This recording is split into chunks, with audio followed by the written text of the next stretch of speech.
dua, tiga, mulai. Assalamualaikum warahmatullahi wabarakatuh. Alhamdulillahirrabbilalamin. Wassalatu wassalamu ala rasulillah wa ala alihi wa ashabihi wa mawalah. Para pemirsa sekalian yang semoga senantiasa mendapatkan limpahan taufik dan hidayah dari Allah subhanahu wa ta'ala.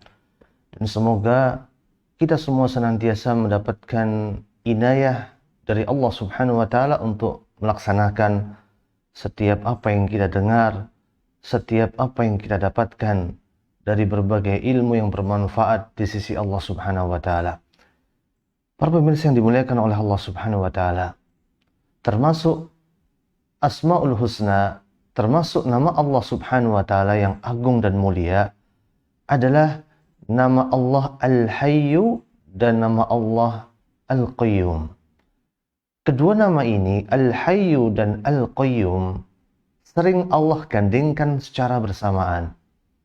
Setidaknya ada 3 tempat di mana Allah subhanahu wa ta'ala menggandengkan antara nama Al-Hayyu dan nama Al-Qayyum. Di antaranya adalah yang pertama, Allah sebutkan di ayat Kursi, di surat Al-Baqarah, Allahu la ilaha illa huwal hayyul qayyum. Dan Allah, tiada Tuhan yang berhak disembah kecuali Allah.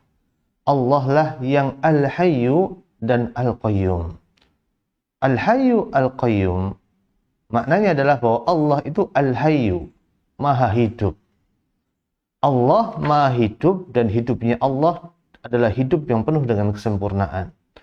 Dan Al-Qayyum bahwa sesungguhnya Allah Maha berdiri sendiri. Dan Allah Maha mengurus makhluknya. Nah, inilah tempat pertama di mana Allah menyebutkan nama Al-Hayyu dan Al-Qayyum dalam ayat Kursi di surat Al-Baqarah.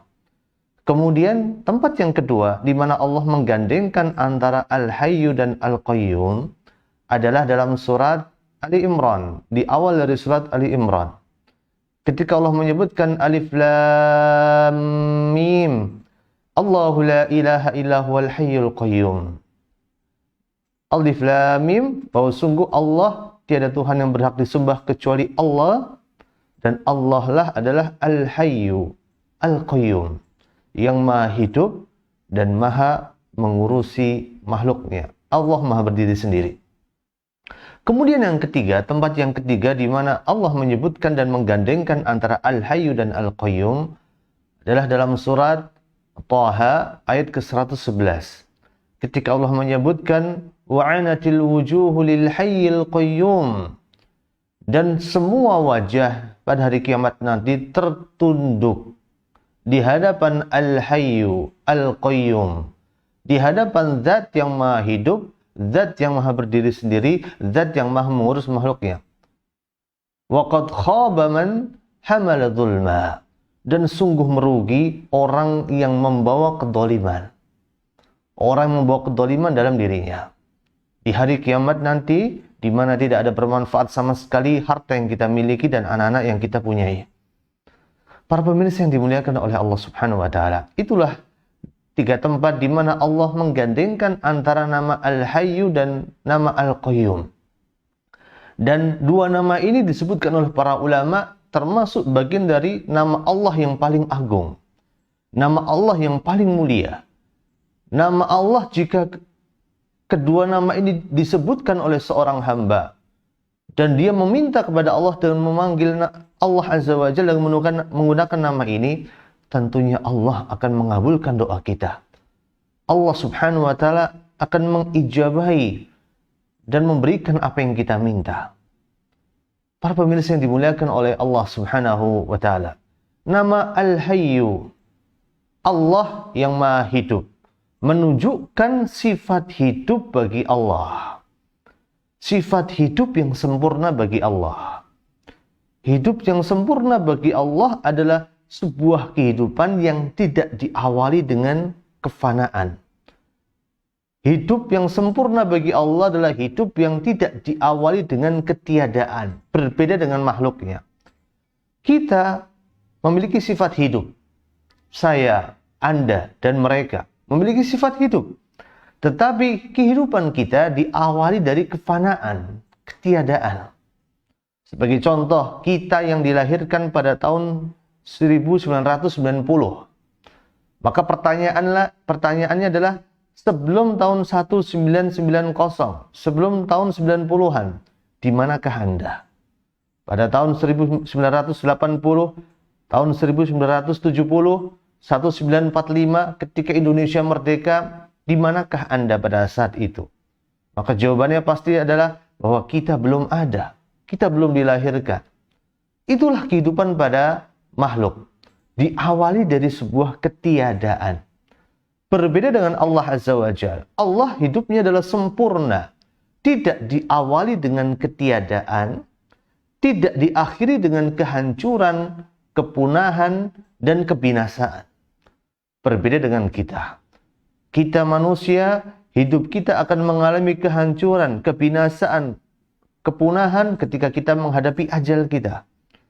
Ketika kita mendapati ajal, yang dengan itu arwah kita, ruh kita kembali ke sisi Allah Subhanahu wa Ta'ala, maka hidup kita dikatakan telah berakhir. Berbeda dengan Allah Subhanahu wa Ta'ala. Allah adalah zat yang maha hidup. Hidupnya itu penuh dengan kesempurnaan. Tidak diawali dengan ketiadaan dan tidak diakhiri dengan kepunahan, kehancuran, dan kebinasaan. Maka ketika kita tahu bahwa Allah adalah Al-Hayyu, Allah yang maha hidup, maka sudah sepatutnya bahwa kita menyandarkan diri kita hanya kepada Allah. Kita menyandarkan hidup kita hanya kepada Allah. Kita hanya minta sama Allah. Kita hanya bermohon dan bermunajat hanya kepada Allah. Kita hanya sandarkan rezeki kita hanya kepada Allah. Allah lah yang maha hidup, menghidupkan hambanya, mematikan hambanya, dan mengatur segala bentuk pemberian kepada para hambanya. Allah yang memberikan rezeki kepada para hambanya. Maka sandarkan diri kita hanya kepada Allah Subhanahu wa Ta'ala. Karena Allah adalah zat yang maha hidup. Kehidupan Allah Azza wa Jalla berbeda dengan kehidupan makhluk. Hidup kita diawali dari kefanaan, ketiadaan, dan diakhiri dengan kehancuran. Hidupnya makhluk-makhluk Allah yang lain, contohnya mayat. Mayat, orang sudah menjadi mayat, tidak lagi memiliki kehidupan. Sebagaimana contoh, Allah juga menciptakan benda-benda mati. Menciptakan batu, menciptakan pasir, menciptakan tanah, menciptakan gunung. Pada hakikatnya adalah mereka semua adalah benda mati yang tidak memiliki kehidupan sama sekali di sisi Allah Subhanahu wa Ta'ala. Maka jadikanlah diri kita hanya bersandar kepada Allah. Rasulullah SAW pernah berdoa kepada Allah Subhanahu wa Ta'ala. Allahumma laka aslamtu. Ya Allah, hanya kepadamu lah kami berserah diri. Wa bika amantu, dan hanya kepadamu lah kami beriman. Wa alaika tawakkaltu, dan hanya kepadamu lah kami bertawakal. Wa ilaika anabtu, dan hanya kepadamu lah kami akan kembali. Dan di akhir dari doa itu, Rasulullah SAW mengatakan, Antal hayyul ladzi la yamut. Ya Allah, Engkau adalah zat yang maha hidup, yang Engkau tidak akan pernah menemui kematian sama sekali. Wal jinnu wal insu yamutun. Sedangkan jin dan manusia, mereka akan mati dan menemui ajal-ajal mereka. Dan hadis ini adalah hadis yang sahih, yang disebutkan dalam riwayat Imam Bukhari dan Imam Muslim. Menunjukkan bahwa Rasulullah SAW bertawakal kepada Allah, bersandar kepada Allah. Karena Allah adalah zat yang maha hidup. Allah adalah Al-Hayyu yang kehidupannya adalah sempurna. Maka kalau kita ingin mendapatkan suatu kebaikan, keberkahan, dan kesempurnaan dari hasil setiap yang kita lakukan, maka sandarkanlah diri kita kepada zat yang maha sempurna. Zat yang maha sempurna kehidupannya. Zat yang maha sempurna pemberiannya. Zat yang maha sempurna dari sisi pengaturannya. Dan tidak lain dan tidak bukan, itu semua hanya bisa kita dapatkan pada diri Allah Subhanahu wa Ta'ala. Al-Hayyu, zat yang maha memberikan kehidupan. Kemudian di antara nama Allah adalah selain Al-Hayyu, Al-Qayyum. yang sering Allah gandengkan secara bersamaan. Al-Qayyum menunjukkan atas sifat qayyumiyah, bahwa sesungguhnya Allah senantiasa mengurus makhluknya dan Allah maha berdiri sendiri. Artinya adalah Allah maha berdiri sendiri dan Allah mengurus makhluknya. Dari menghidupkan, mematikan, menciptakan, mengatur, membentuk rupa. Ada yang cantik, ada yang buruk rupa. Ada yang ganteng, ada yang biasa-biasa saja. Ada yang tinggi, ada yang pendek. Ada yang putih, ada yang hitam. Ada yang kaya, ada yang miskin. Semua sudah Allah atur sesuai dengan hikmah, sesuai dengan ilmunya Allah, sesuai dengan ketetapan yang telah Allah tetapkan. Dan setiap dari apa yang Allah tetapkan ada kebaikan dan keberkahan. Maka dari itu jangan pernah kita berkeluh kesah atas takdir yang telah Allah tetapkan atas diri kita. Jangan pernah kita merasa berputus asa atas berbagai keburukan, kegagalan yang pernah kita dapatkan. Karena sesungguhnya keburukan, kegagalan, kejatuhan, dan segala sesuatu yang tidak kita inginkan, Allah telah selip